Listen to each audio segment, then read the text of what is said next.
Shalom everyone, welcome to Bible Session. Setelah kita lihat sebelumnya dari Esra 7 bahwa dengan mujizat natural Allah, Tuhan menjawab doanya.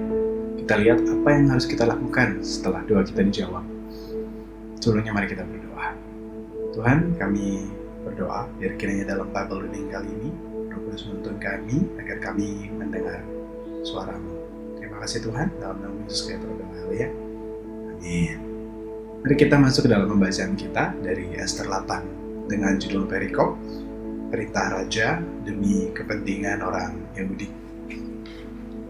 Pada hari itu juga Raja Ahasweros mengaruniakan harta milik Haman, seteru orang Yahudi, kepada Ester sang ratu, dan Mordekai masuk menghadap raja karena Ester telah memberitahukan apa pertalian Mordekai dengan dia. Maka raja mencabut cincin materai yang diambil daripada Haman, lalu diserahkannya kepada Mordekai, dan Mordekai diangkat oleh Ester menjadi kuasa atas harta milik Haman. Kemudian Ester berkata lagi kepada raja sambil sujud pada kakinya dan menangis memohon karunia-Nya, supaya dibatalkannya maksud jahat Haman orang Agag itu, serta rancangan yang sudah dibuatnya terhadap orang Yahudi. Maka raja mengulurkan tongkat emas kepada Ester.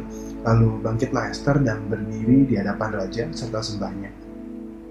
Jikalau baik pada pemandangan raja, dan jikalau hamba mendapat kasih raja, dan hal ini kiranya dipandang benar oleh raja dan raja berkenan kepada hamba, maka hendaklah dikeluarkan surat titah untuk menarik kembali surat-surat yang berisi rancangan Haman bin Hamedata orang Agag itu, yang ditulisnya untuk membinasakan orang Yahudi di dalam semua daerah kerajaan.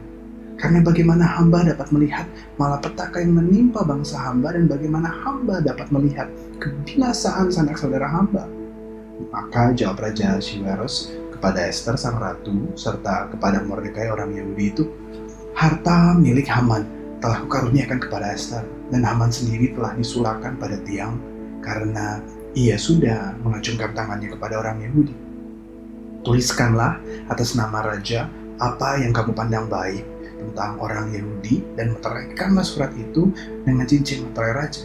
Karena surat yang dituliskan atas nama raja dan dimeteraikan dengan cincin materai raja tidak dapat ditarik kembali. Pada waktu itu juga dipanggillah para panitera raja dalam bulan yang ketiga, yakni bulan Siwan, pada tanggal 23, dan sesuai dengan segala yang diperintahkan Mordekai, ditulislah surat kepada orang Yahudi dan kepada para wakil pemerintah, para bupati, dan para pembesar daerah dari India sampai ke Ethiopia, 127 daerah, kepada tiap-tiap daerah menurut tulisannya, dan kepada tiap-tiap bangsa menurut bahasanya, dan juga kepada orang Yahudi menurut tulisan dan bahasanya. Maka ditulislah pesan atas nama Raja Ahasweros dan dimeterai dengan cincin meterai raja, lalu dengan perantaraan pesuruh-pesuruh cepat yang berkuda yang mengendarai kuda kerajaan yang tangkas yang diternakan di perkudaan, dikirimkanlah surat-surat yang isinya, Raja mengizinkan orang Yahudi di tiap-tiap kota untuk berkumpul dan mempertahankan nyawanya, serta memunahkan, membunuh atau membinasakan segala tentara, bahkan anak-anak dan perempuan-perempuan dari bangsa dan daerah yang hendak menyerang mereka dan untuk merampas harta miliknya. Pada hari yang sama, di segala daerah Raja Ahasweros, pada tanggal 13 bulan yang ke-12, yakni bulan Adar. Salinan pesan tertulis itu harus diundangkan di tiap-tiap daerah, lalu diumumkan kepada segala bangsa, dan orang Yahudi harus bersiap-siap untuk hari itu akan melakukan pembalasan kepada musuhnya.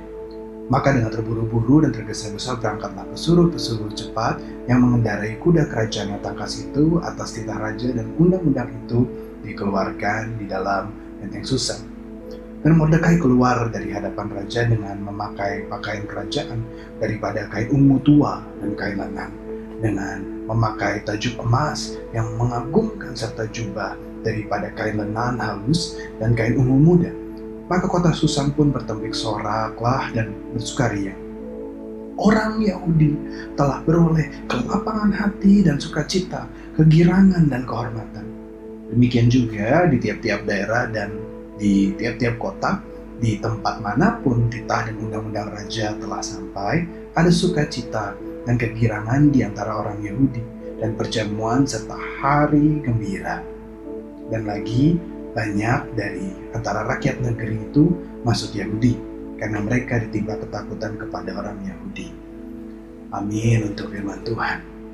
Kali ini kita lihat, ternyata saat jawaban doa kita hadir di hidup kita nggak bisa untuk berdiam diri saja dan bertumpu kepada kenyamanan untuk mengandalkan manusia atau tahta atau otoritas atau pemerintah, bahkan zona nyaman.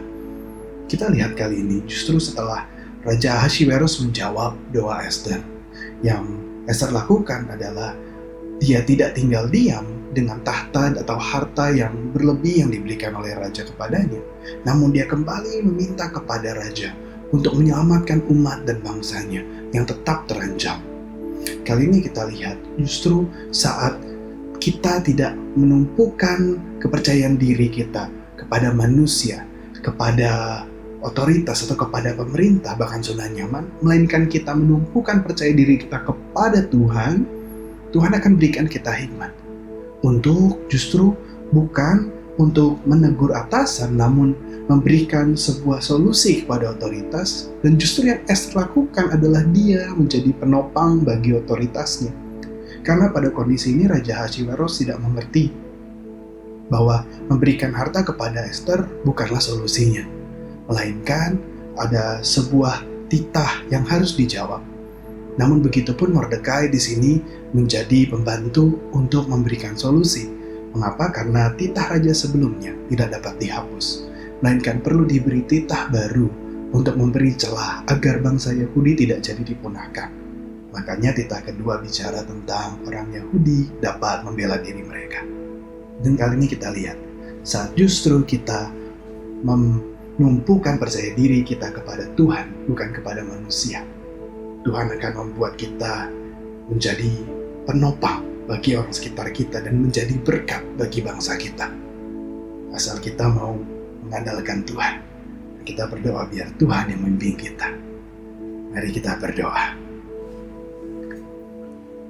Tuhanlah yang membimbingku, tanganku dipegang teguh,